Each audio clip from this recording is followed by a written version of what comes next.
All right, we are here for round one against our opponent, Barry Egan. We have lost the die roll. We have a 3-land hand, one of which is a fetch land. We've got a basic and a dark steel. We've got both of our fatal pushes and 2 eggs. We don't have a creature in this hand, however.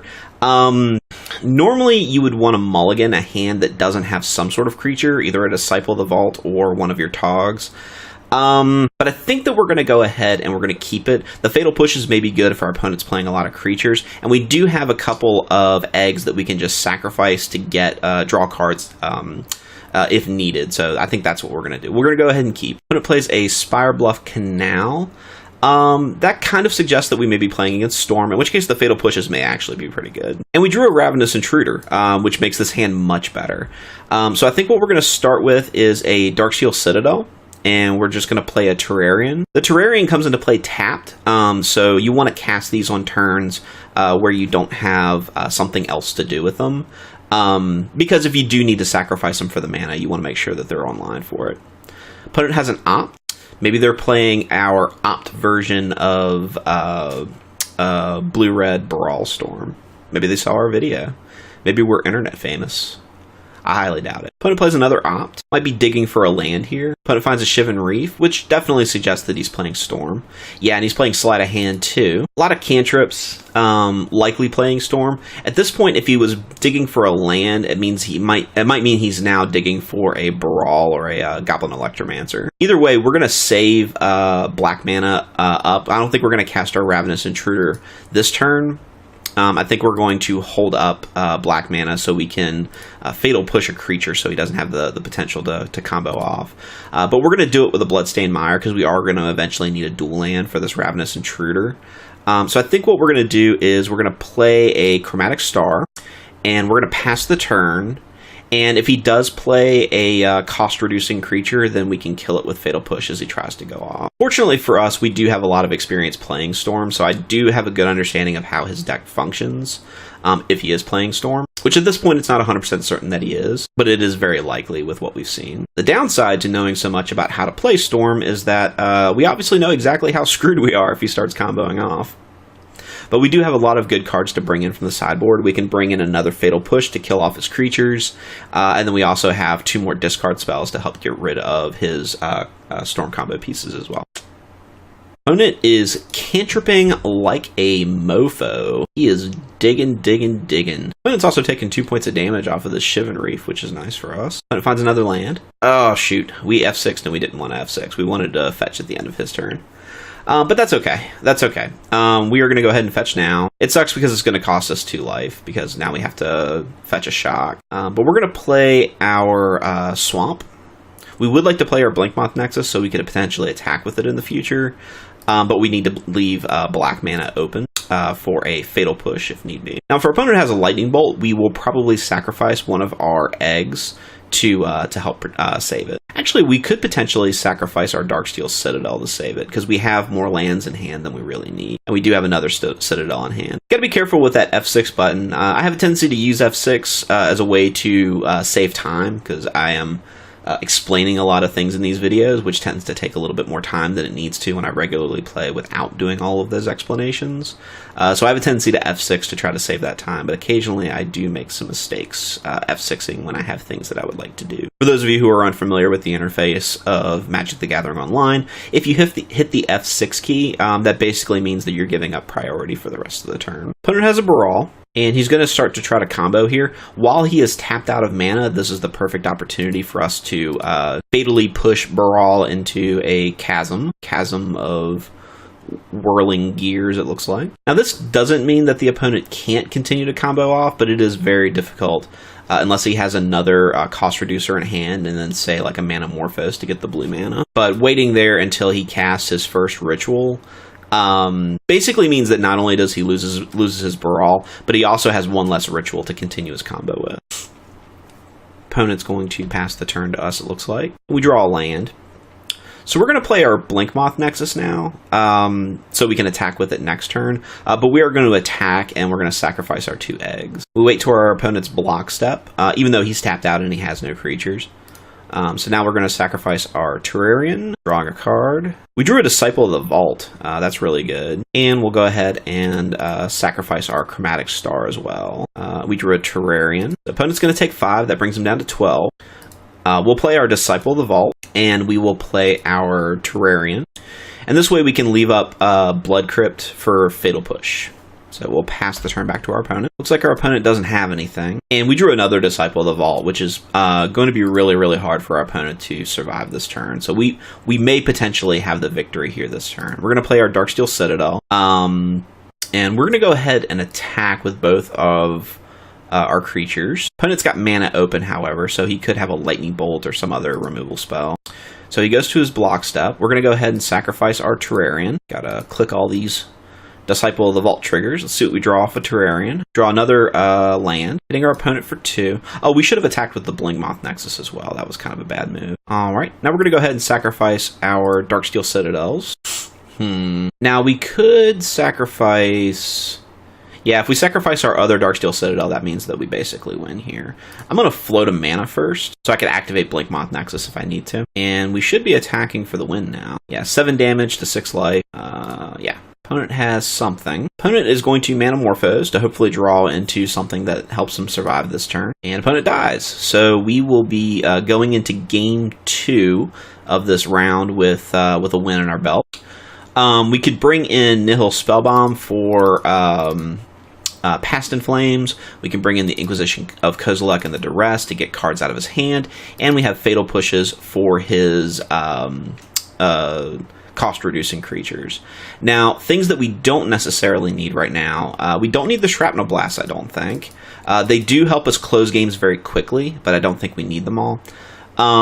We could cut some number of eggs, but I think what we're going to do is just cut the Pia's Revolutions, just leave the 1 in. Having multiple Pia's Revolutions is not the best. It basically just guarantees that you're going to get the card back to your hand, which is nice, but I don't think we're going to have multiple turns to cast them. So I think with these changes, we're going to go into the next game. All right, our opponent has decided to go first, of course.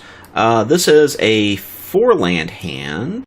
We have 2 Blood Crypts, we have a Darksteel Citadel, we have a Bloodstand Mire, we have 2 Togs and a Disciple of the Vault, but we don't have any eggs at the moment. But that is the thing that we're most likely to draw. So this hand doesn't have any disruption, but it does have all of our proactive win conditions. So I think we're going to go ahead and keep it. Opponent starts with Spirebluff Canal again. We drew another land. We're going to play our Blood Crypt. We're going to take 2 damage from it. And we'll go ahead and get this Disciple of the Vault down. And we'll pass the turn. Our opponent could have a Lightning Bolt here for our Disciple. He does not. It's always a tough decision when you're waiting to see which of these 2 creatures you're going to play, Ravenous Intruder or Atog, because they are exactly the same. But I really love this picture of Atog. He looks so weird. So I think that's the one that I'm going to play first if I get my choice. Opponent has a Baral, which means he could very easily combo off next turn if we don't draw a land or a removal spell here. We drew a Darksteel Citadel, which we'll play. And we'll go ahead and play our Atog, our weird little purple big-eyed guy here. Our opponent could definitely just combo and win next turn. Unfortunately, this may be the end of this round for us, but we'll see what our opponent has. The Ravenous Intruder is pretty cool, too. He's got the little anteater snout, but I like the Atogs. They look cool. Opponent is going through his combat step to his second main phase. Which may mean that he doesn't have enough of a hand to be able to comfortably combo this turn. We drew another land, which is pretty bad. We need to start drawing some action. I'm going to play the other Darksteel Citadel to potentially sacrifice to our Atog. And we're going to go ahead and cast Ravenous Intruder first main phase. This way we can sacrifice the tapped Darksteel Citadel to our Atog if we want. So I'm going to go ahead and attack with our Atog. Don't imagine our opponent blocks here. Yeah, we'll go ahead and sacrifice both of our Darksteel Citadels because we have so many lands. And we'll go ahead and sacrifice the other one as well. Opponent's going to go to 11 if he doesn't have some sort of removal spell here. And we will pass the turn back to our opponent. It's something at the end of his turn, or end of my turn rather. He's going to Gifts Ungiven. I'm assuming he's going to get the standard Baral Storm package of Pyretic Ritual, Desperate Ritual, Manamorphose, and probably Past in Flame. So he got Grape Shot.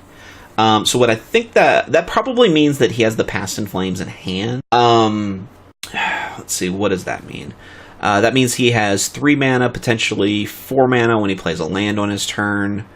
5, 6, 7, 8 mana. It takes 5 mana with Baral to Past in Flames from the graveyard, but 3 mana from his hand. That puts him at 5. I think what we're going to do is we're going to choose the Manamorphose to go to his graveyard and the Grape Shot to go to his graveyard. This way he can only cast the Grape Shot once. But I think after that, that does likely mean that he has enough cards in hand to kill us. So we're going to see how it goes. We're going to F6 through his turn, and we'll just see if he has all of the pieces he needs to win.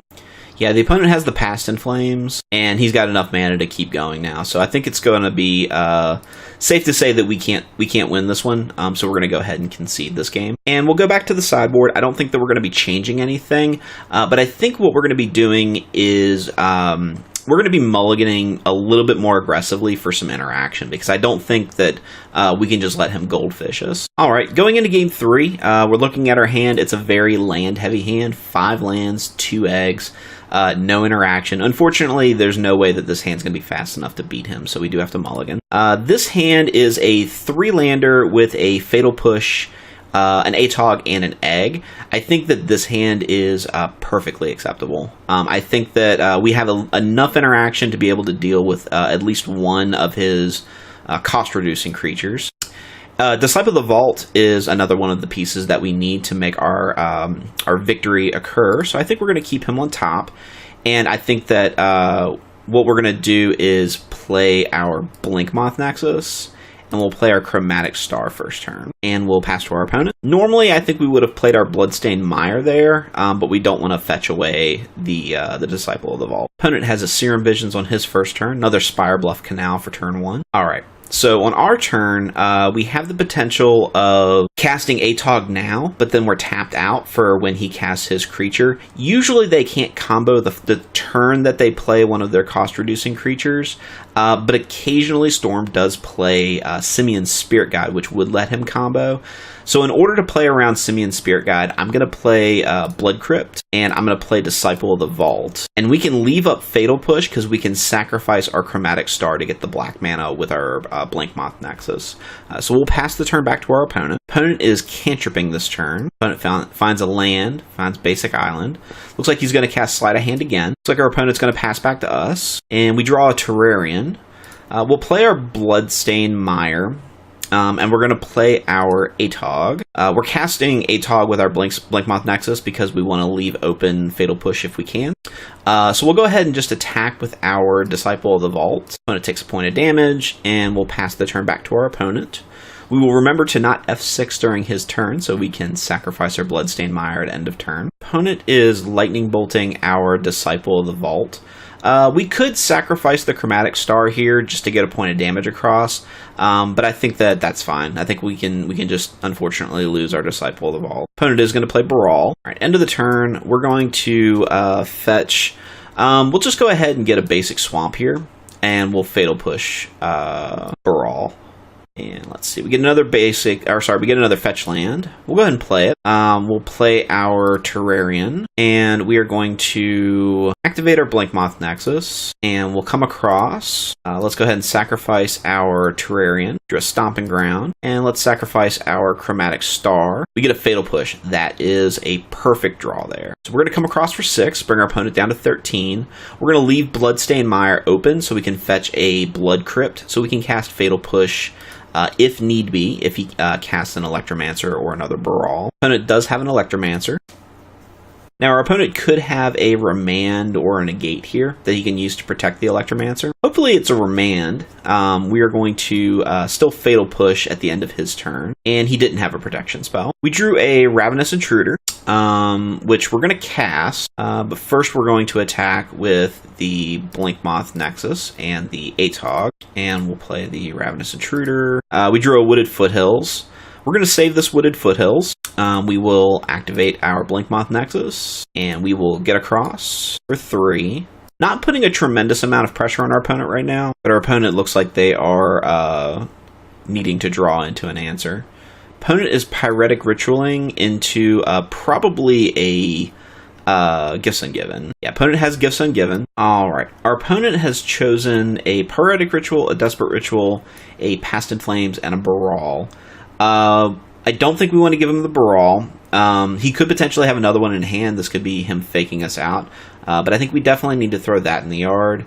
And we don't want him to get 2 uses out of Past in Flames. So I think we're going to go ahead and hit the Past in Flames too. We're just going to let him have the 2 rituals. Now, unfortunately, with the 2 rituals, he does have the potential of being able to cast Past in Flames from his graveyard. And if he plays a land this turn, start ritualing as well. No, it costs 5. So actually, no, he should be fine. He should be able to, No, yeah, he only has 4 mana, 5 mana. So he has to, let's see, what's he casting? He's casting Metamorphose. It's going to leave him with 4 mana in hand. 2 blue, 2 red. Could be looking to do a, like an Empty the Warrens turn. Got 5 mana now. Plays his land, so he has a total of 6 mana that he can work with right now. 7 mana, excuse me. Opponent is casting Past in Flames. He has 2 mana left, which means he can ritual again. Casting Desperate Ritual from his graveyard. Let's go ahead and open his graveyard up to see what he has. Poetic Ritual. 5 mana now. Another Poetic Ritual. Brings him up to 6. We are only at 12 life here. He doesn't have to get too high up of a storm count to really finish us off, especially since he has a lightning bolt in the graveyard. Now he's got enough mana to be able to cast his Gifts Ungiven, which probably means that we lose, but we'll see what he does. He's casting his Sleight of Hand. That only leaves him with 4 mana. Casting Metamorphose. So now he's up to storm count 12, so if he has a Grape Shot in hand, that means we're dead. Casting a Desperate Ritual, casting Sleight of Hand. Opponent is lightning bolting us, and now he's going to Empty the Warrens. So yeah, that puts a lot of Goblin tokens on the table. What can we do to get out of this? Well, we can attack him we can attack him for 2. So let's go ahead and play this Implement. Let's activate our Blink Moth Nexus. And we have to do the Implement of Ferocity at sorcery speed. We'll draw a card off of it. We get another Implement of Ferocity. So we get to attack for 2. Let's cast our Implement of Ferocity. Let's see. We don't have the ability to get another green mana with Wooded Foothills. Let's sacrifice the Implement to our Atog. We draw another Blink Moth Nexus. I think that means we don't have a way of getting full 8 damage. So that means we unfortunately lose. We're going to extend a handshake to our opponent for a game well played, and we'll go ahead and concede. Unfortunately, that means we are now 0-1 in our 5-round league, but hopefully we'll do a little bit better in the next one, so we'll see that.